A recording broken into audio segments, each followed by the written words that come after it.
Shri P.K. Basheer, ബഹുമാനപ്പെട്ട പൊതുമരാമത്ത് വിനോദസഞ്ചാര വകുപ്പ് മന്ത്രി. Sir, Kozhikode Nadukani road sir 2015 sir അതിൻ്റെ പ്രവൃത്തി ആരംഭിച്ചു. 454 കോടി രൂപയുടെ ഒരു പ്രൊജക്റ്റായിരുന്നു. 90 കിലോമീറ്റർ 6 അസംബ്ലി നിയോജകമണ്ഡലം കൂടെ കടന്നു പോകുന്ന ഒരു റോഡ്. സർ, ആ റോഡിൻ്റെ പ്രവൃത്തിയിലെ ഒരു 30-35% പണി കഴിഞ്ഞതിന് ശേഷം ആ പ്രവൃത്തി നിർത്തി. അതിനെ ഫണ്ട് വെട്ടിക്കുറച്ചു. സർ, ഇപ്പോൾ ഒരു 9 കൊല്ലമായിട്ട് അതിലെ ഒരു പ്രവൃത്തി നടക്കുന്നില്ല. ഏറ്റവും അധികം ഗതാഗതം വാഹനങ്ങൾ പോകുന്ന ഒരു റൂട്ട്, അതായത് കോഴിക്കോട് നിന്ന് കൊണ്ടോട്ടി വന്ന് മഞ്ചേരി വന്ന് പിന്നെ എടവണ്ണ വന്ന് വമ്പാട് വന്ന് നിലമ്പൂർ വന്ന് എടക്കര വന്ന് അത് വൈക്കടവ് കഴിഞ്ഞ് നാടുകാണി നമ്മൾ അതിർത്തി വരെ വരുന്ന ഒരു റോഡ്. സാർ, ഈ പ്രവൃത്തിയിൽ എന്താ വെച്ചാൽ ഏറ്റവും വലിയ വിരോധാഭാസം, നാടുകാണിയിൽ നിന്ന് വൈക്കടവ് വരെ വർക്ക് കഴിച്ചു പൂർത്തിയാക്കി. ഇതിൻ്റെ അവസാനം വരുന്ന പരപ്പനങ്ങാടി ഭാഗത്തും ഇതിൻ്റെ പണി പൂർത്തീകരിച്ചു. ബാക്കിയുള്ളിടത്തും ഇതിൻ്റെ പണി നടന്നതേയല്ല. 260 കോടി രൂപ ഇതിന് ഫിനാൻസ് അത് വെട്ടിക്കുറച്ചു. ഒരു കാര്യമില്ലാതെ ചെയ്തു. ഞാൻ ഈ വിഷയത്തിൽ ഇത് രണ്ടാമത്തെ സബ്മിഷനാണ്. ബഹുമാനപ്പെട്ട മന്ത്രി കഴിഞ്ഞ പ്രാവശ്യം പോസിറ്റീവായിട്ട് ഒരു മറുപടി പറഞ്ഞു. നമുക്ക് 6 MLA കൂട്ടി ധനകാര്യമന്ത്രിനെ കണ്ട് ഒരു ഫണ്ട് അനുവദിക്കാനുള്ള നടപടി എടുക്കാമെന്ന് പറഞ്ഞു. എനിക്ക് ബഹുമാനപ്പെട്ട ധനകാര്യമന്ത്രിനോട്, ബഹുമാനപ്പെട്ട ശക്തനായ പൊതുമരാമത്ത് വകുപ്പ് മന്ത്രിനോട് പറയാനുള്ളത്, ഈ റോഡ് ഒന്ന് റീടാർ ചെയ്തിട്ട് ഞങ്ങൾ ഡ്രെയിനോ കാര്യങ്ങളൊക്കെ പോയിട്ട് ഒന്ന് മനുഷ്യന്മാർക്ക് അതിൽ നടക്കാൻ ഒരു സ്കൂട്ടർ ഒരു കാറ് എത്ര വണ്ടിയാണ് ദിവസം പോകുന്നത് നിങ്ങൾക്കറിയാമല്ലോ.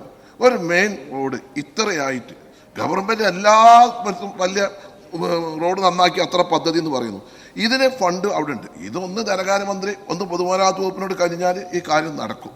അതിന് ഒരു നടപടി ഉണ്ടാകണം എന്നാണ് എനിക്ക് പറയുന്നത്. ഇപ്പം നാട്ടുകൂടെ പോകാൻ വയ്യ. പിന്നെ നമുക്ക് സമരം എന്നും സമരം ചെയ്തിട്ട് എന്താ കാര്യം? ഇപ്പം ചക്ര സമരം നടത്താം, ഇതൊക്കെ നടത്താം, അതുകൊണ്ട് കാര്യമില്ലല്ലോ. ഇതൊരു കാര്യം നടക്കണ്ടേ? അപ്പോൾ ബഹുമാനപ്പെട്ട മന്ത്രി ഒന്ന് ധനകാര്യമന്ത്രി ഇപ്പോൾ സഭയിലുണ്ട്, അതൊന്ന് ഇതിൽ ഒരു താല്പര്യം എടുത്ത് അല്ലെങ്കിൽ ഏതെങ്കിലും പ്ലാൻ ഫണ്ടെന്നോ അല്ലെങ്കിൽ ഏതെങ്കിലും ഒരു ഫണ്ട് ഉപയോഗിച്ചിട്ട് ഈ സീസണിലെങ്കിലും ആക്കിയില്ല. ഇല്ലെങ്കിൽ എന്താ പ്രശ്നം? ഒരു ബഹുമാനപ്പെട്ട മന്ത്രി അല്ല സാർ, ഒരു മിനിറ്റ് സാർ, നിങ്ങൾ എല്ലാവർക്കും 3.5 മിനിറ്റ് എടുത്തു ഒന്ന് കൺസിഡർ ചെയ്യും.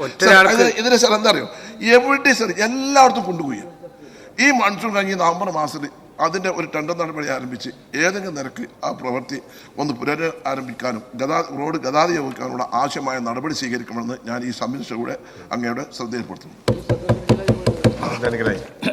സർ, മലപ്പുറം ജില്ലയിലെ 7 നിയോജക മണ്ഡലങ്ങളിലൂടെ കടന്നു പോകുന്ന ഒരു പദ്ധതിയെക്കുറിച്ചാണ് ബഹുമാന്യനായ ശ്രീ P.K. ബഷീർ ഇവിടെ വിഷയം ഉന്നയിച്ചിട്ടുള്ളത്.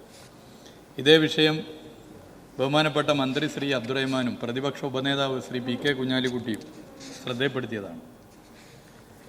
ഇത് നാടുകാണി പരപ്പനങ്ങാടി റോഡിൻ്റെ പുനരുദ്ധാരണത്തിന് 2016 ഭരണാനുമതി നൽകിയിരുന്നു. എന്നാൽ പരിപാലന കാലാവധിയിൽ ഉൾപ്പെട്ട റോഡുകളുടെ നവീകരണം കൂടി ഈ പദ്ധതിയിൽ ഉൾപ്പെട്ടു.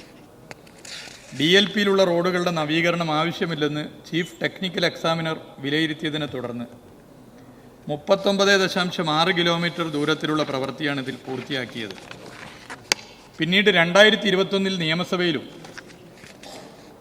DICCയിലും ബാക്കി റോഡ് നവീകരിക്കണമെന്ന ആവശ്യമുയർന്നു. ഇതേ തുടർന്ന് പ്രവൃത്തിയിൽ നിന്നും ഒഴിവാക്കേണ്ടി വന്ന 66.1 കിലോമീറ്റർ റോഡ് നവീകരിക്കുന്നതിനുള്ള പ്രപ്പോസൽ പൊതുമരാമത്ത് വകുപ്പ് തയ്യാറാക്കുകയും ധനകാര്യ വകുപ്പിന് സമർപ്പിക്കുകയും ചെയ്തിരുന്നു.